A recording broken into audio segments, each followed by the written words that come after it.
Auguste de Villiers de l'Isle. Love is stronger than death, said Solomon. And it is so. Its mysterious power is limitless. It happened on an autumn evening in recent years in Paris. Toward the somber suburb of Saint-Germain, carriages with lamps already lit were rolling by, late after their excursions in the Bois de Boulogne. One of them stopped before the portal of a vast, ancient mansion surrounded by centuries-old gardens. Above the arch of the gates rose a stone shield bearing the coat of arms of the ancient family of the Counts d'Ethel. On an azure field, a silver star sinking into the abyss, and the motto Paulita Victrix, beneath an ermine crown with a princely cap. The heavy doors swung open. A man of 30 or 35 years, dressed in mourning and with a deathly pale face, stepped out. On the porch, silent servants raised their torches. Not noticing them, he climbed the steps and entered. It was Count d'Ethel. Staggering, he ascended the white stairs leading to that bedchamber where, only this morning, he had laid in a velvet coffin, strewn with violets and enveloped in waves of batiste, his lady of delight, his pale bride, Vera, his hope and his despair. Above, the noiseless door turned upon the carpet. He lifted the heavy drapery. All the objects remained in the same places where the Countess had left them the day before. Death, sudden, had struck her like a lightning bolt. Last night, his beloved had lost herself in such profound joys, had vanished into such exquisite embraces, that her heart, crushed by delight, had failed. Her lips were suddenly moistened with a mortal purple. She had barely enough time to give her husband a farewell kiss, smiling without a single word. Then her long eyelashes, like mourning veils, lowered over the beautiful night of her eyes. The day without a name had passed. Around noon, Count d'Ethel, after the terrible ceremony in the family vault, had dismissed the black escort at the cemetery. Then, locking himself alone with the deceased within the 4 marble walls, he had closed the iron door of the mausoleum behind him. Incense burned upon a tripod before the coffin. A glowing crown of lamps at the head of the young departed woman showered her with starlit sparks. He stood there, lost in thought, under the sway of a single feeling, a hopeless tenderness, and remained so all day. Around 6 o'clock, at twilight, he left the sacred place. Closing the sepulchre, he wrenched the silver key from the lock, and, rising upon the last step of the threshold, carefully threw it into the interior of the tomb. He cast it onto the inner floor tiles through the trefoil opening above the portal. Why did he do this? Doubtless, following some mysterious resolution never to return. And now he saw the widowed room once again. The window, beneath heavy draperies of mauve cashmere embroidered with gold, was open, a final evening ray illuminated, in an ancient wooden frame, the large portrait of the departed. The Count let his gaze wander around the room. The dress, thrown the day before upon an armchair. On the mantelpiece, the jewels, the pearl necklace, the half-closed fan, the heavy flasks of perfume that she would breathe no more. On the ebony bed with twisted columns, which remained unmade, near the pillow where the trace of her adored and divine head was still visible amidst the lace, he noticed the handkerchief stained with drops of blood. There her young soul had fluttered its wing for a moment.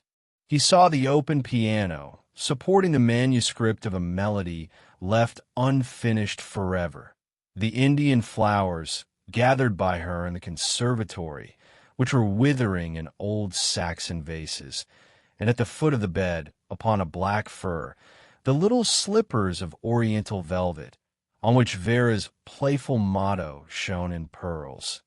He who sees Vera shall love her. Only yesterday morning her bare feet played in them, and every step kissed the swan's down.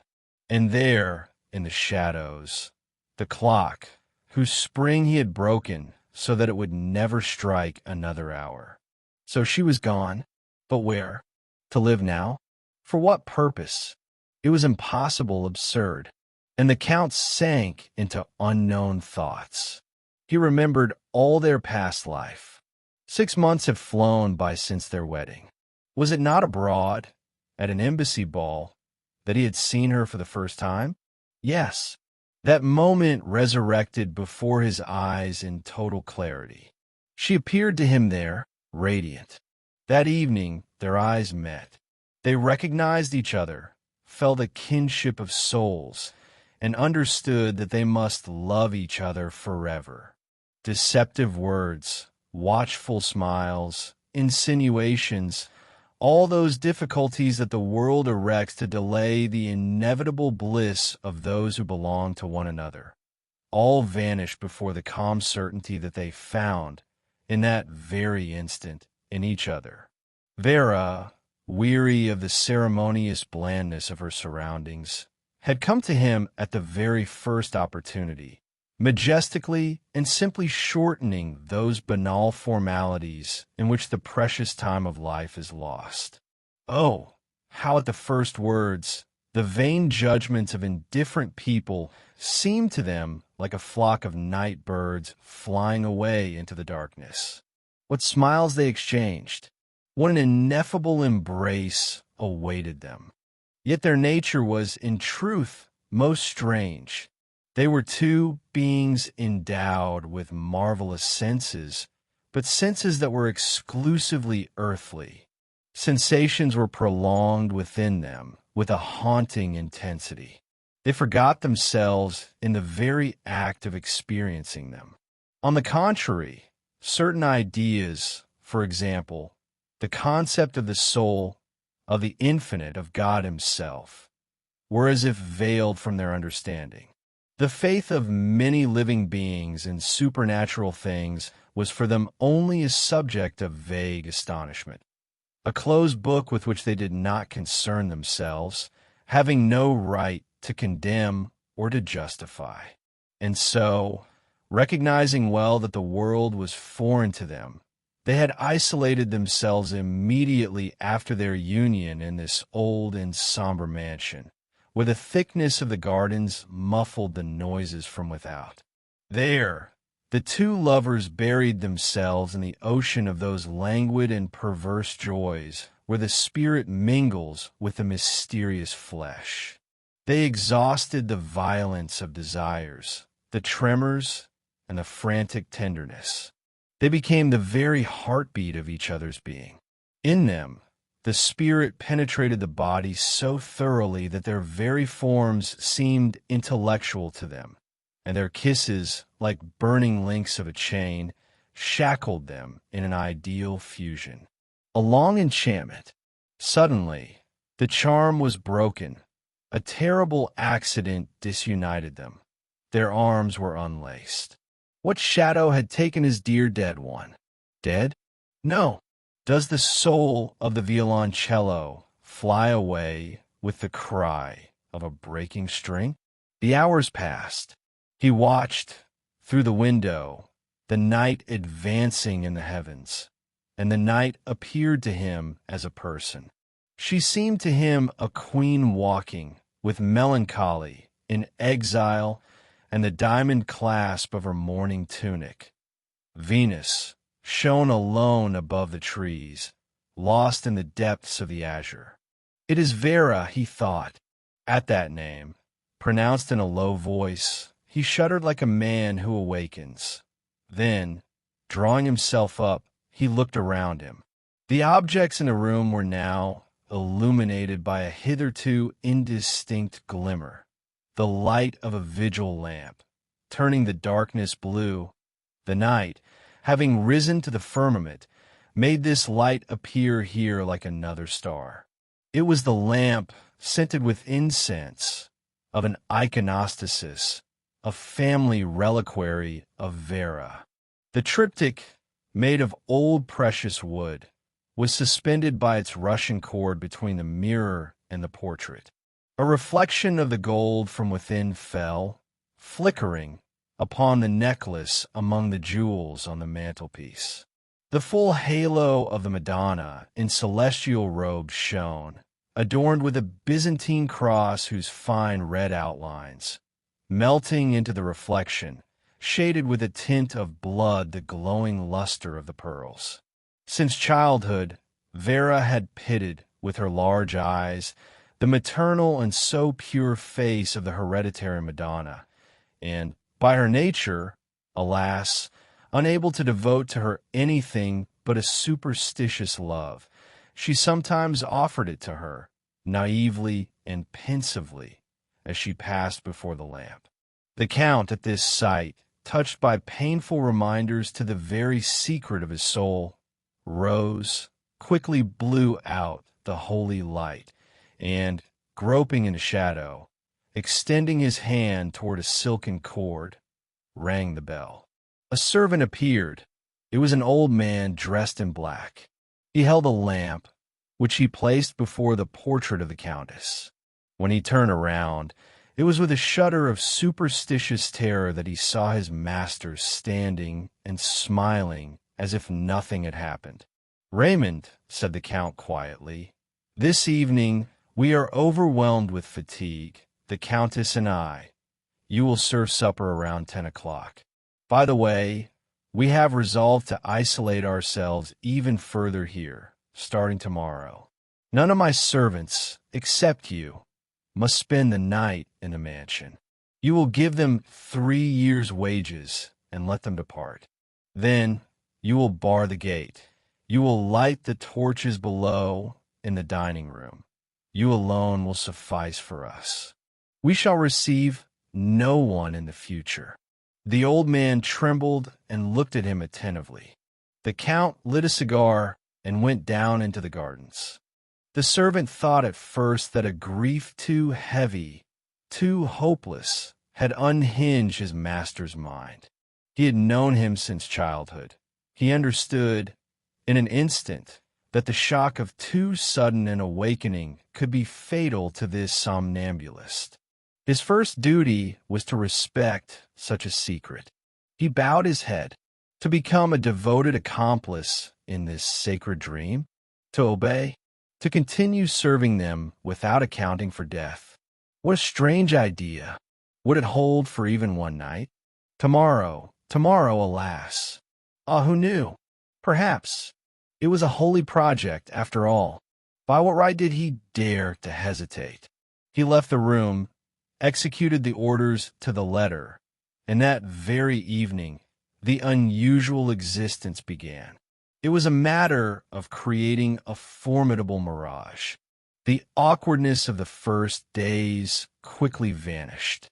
Raymond, first with amazement, then out of a kind of deference and tenderness, had managed so well to act naturally that before 3 weeks had passed, he felt himself, at times, almost a dupe of his own goodwill. The underlying thought of death grew pale. Sometimes, feeling a sort of vertigo, he had to tell himself that the Countess was positively deceased. He was caught up in this funereal game and forgot reality at every moment. Soon it took more than a single reflection to convince himself and regain his senses. He saw clearly that he would end by surrendering entirely to the frightening magnetism with which the Count, little by little, saturated the atmosphere around them. He was afraid, a vague, sweet fear. Dathal, indeed, lived in total unconsciousness of his beloved's death. He could only find her ever present. So much was the young woman's form mingled with his own. Sometimes, on a garden bench on sunny days, he would read aloud the poem she loved. Sometimes, in the evening by the fire, with 2 cups of tea on a small table, he would converse with the smiling illusion, seated, in his eyes, in the other armchair. Days, nights, and weeks flew by. Neither of them knew what they were accomplishing. And singular phenomena were now taking place, where it became difficult to distinguish the point where the imaginary and the real were identical. A presence floated in the air. A form struggled to become transparent, to weave itself upon the space that had become indefinable. Dathall lived a double life like one enlightened. A sweet and pale face, glimpsed like a lightning flash between two blinks of the eyes. A faint chord struck suddenly on the piano. A kiss that closed his mouth at the moment he was about to speak. Flashes of feminine thoughts awakening within him in response to what he said. A doubling of himself so profound that he felt, as if in a fluid mist, the dizzyingly sweet perfume of his beloved beside him. And at night, between waking and sleep, words heard very low, everything gave him warning. It was a negation of death raised at last to an unknown power. Once, Dathall felt her and saw her so clearly beside him that he took her in his arms. But this movement dissipated her. "Child," he murmured, smiling. And he went back to sleep like a lover slighted by his playful and sleepy mistress. On her name day, he jokingly placed an everlasting flower in the bouquet he threw upon Vera's pillow. "Since she believes herself dead," he said, "thanks to the profound and all-powerful will of Monsieur Dathall, who, by the strength of love, forged the life and presence of his wife in the solitary mansion, this existence had ended by taking on a somber and persuasive charm. Raymond himself no longer felt any terror, having gradually become accustomed to these impressions. A black velvet dress glimpsed at the turn of a path, a laughing voice calling him in the drawing room, a ring of the bell in the morning upon his awakening. Just as before, all this had become familiar to him. One would have said the dead woman was playing at being invisible like a child. She felt herself so loved. It was quite natural. A year had passed. On the evening of the anniversary, the Count, seated by the fire in Vera's room, had just finished reading her a Florentine legend, Callimachus. He closed the book. Then, while pouring the tea, he said, "Dushka, do you remember the Valley of Roses, the banks of the land, the castle of the four towers? This story reminded you of them, did not?" He rose, and in the bluish mirror, he saw himself paler than usual. He took a pearl bracelet from a bowl and examined the pearls attentively. Had Vera not taken them from her arm just now, before undressing? The pearls were still warm, and their luster was soft, as if from the heat of her skin. And the opal in that Siberian necklace, which so loved Vera's beautiful breast that it would turn pathologically pale in its golden setting when the young woman neglected it for some time. In the past, the Countess loved this faithful gemstone for that very reason. On this evening, the opal shone as if it had just been taken off, and as if the exquisite magnetism of the beautiful dead woman still permeated it. Setting the necklace and the gemstone back in their place, the Count accidentally touched the batiste handkerchief, upon which the drops of blood were moist and red, like carnations upon the snow. There, on the piano, who had turned the final page of the old melody. What was this? The sacred vigil lamp had been relit in the reliquary. Yes, its golden flame mystically illuminated the face, with closed eyes, of the Madonna. And those oriental flowers, newly gathered, blooming there in the old Saxon vases. What hand had just placed them there? The room seemed joyful and endowed with life in a way more significant and more intense than usual. But nothing could surprise the Count. It seemed so normal to him that he did not even notice that the hour was striking on that clock which had been stopped for an entire year. However, on that evening, One might have said that from the depths of the shadows, the Countess Vera was striving adorably to return to this room, which was all perfumed by her. She had left so much of herself there. Everything that had constituted her existence drew her back to it. Her charm floated there.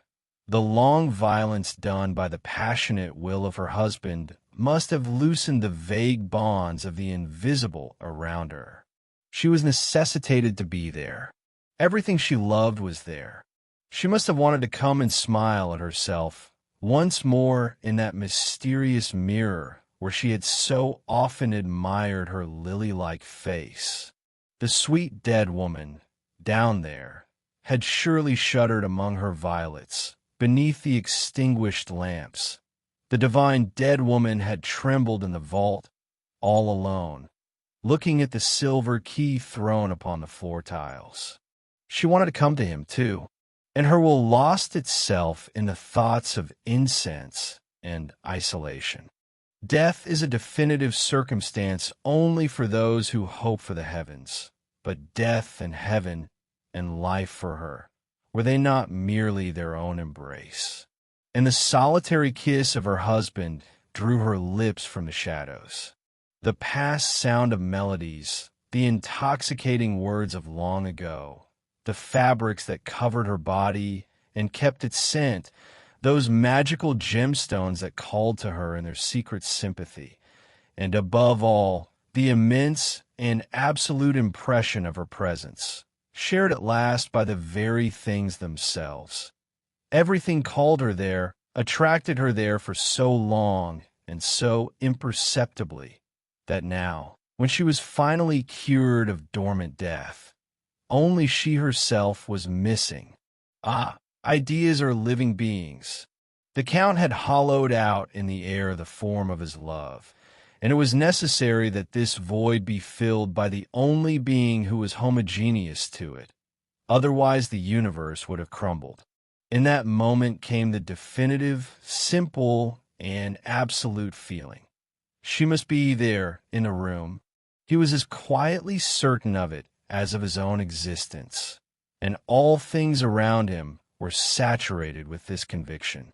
One could see her there, and since only Vera herself was missing, tangible and external, she had to be found there, and the great dream of life and death had to part its infinite gates for a moment. The path of resurrection had been laid by faith all the way to her. A fresh burst of musical laughter illuminated the bridal bed with its joy. The Count turned around, and there, before his eyes, created from will and memory, reclining, fluid, upon the lace pillow, her hand supporting her heavy black hair, her mouth deliciously parted in a smile all enraptured with delight, beautiful enough to die for, at last. Countess Vera was looking at him, still a little sleepy. "Roger," she said in a distant voice. He came to her side. Their lips united in a divine joy, forgetful and immortal, and they realized, then, that they were, in reality, only a single being. The hours brushed with an alien flight, this ecstasy where, for the first time, earth and heaven were mingled. Suddenly, Count d'Athol shuddered, as if struck by a fatal reminiscence.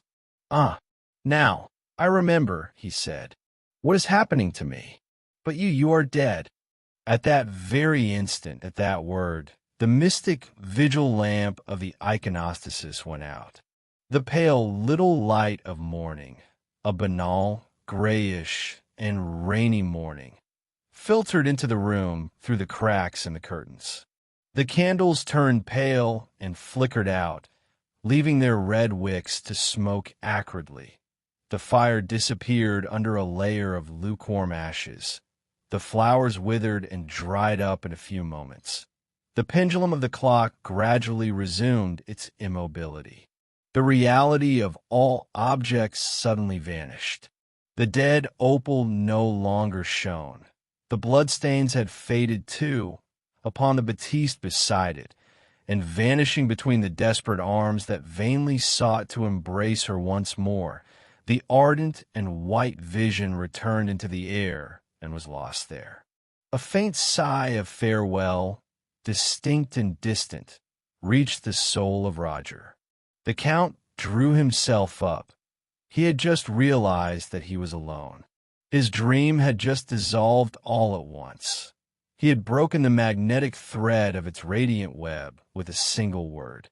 The atmosphere was now that of the deceased, like those glass tears, formed illogically, yet so solid that a blow from a mallet on their thick part would not break them, but which fall into a sudden and impalpable dust if one breaks the end finer than the point of a needle. So everything had vanished. "Oh," he whispered, "is it finished then? Lost? All alone? What is the road now to reach you? Show me the path that can lead me to you." Suddenly, as if in answer, a shining object fell from the bridal bed onto the black fur with a metallic sound. A ray of the ghastly terrestrial day illuminated it. The abandoned man bent down, seized it, and a sublime smile lit up his face as he recognized the object. It was the key to the tomb.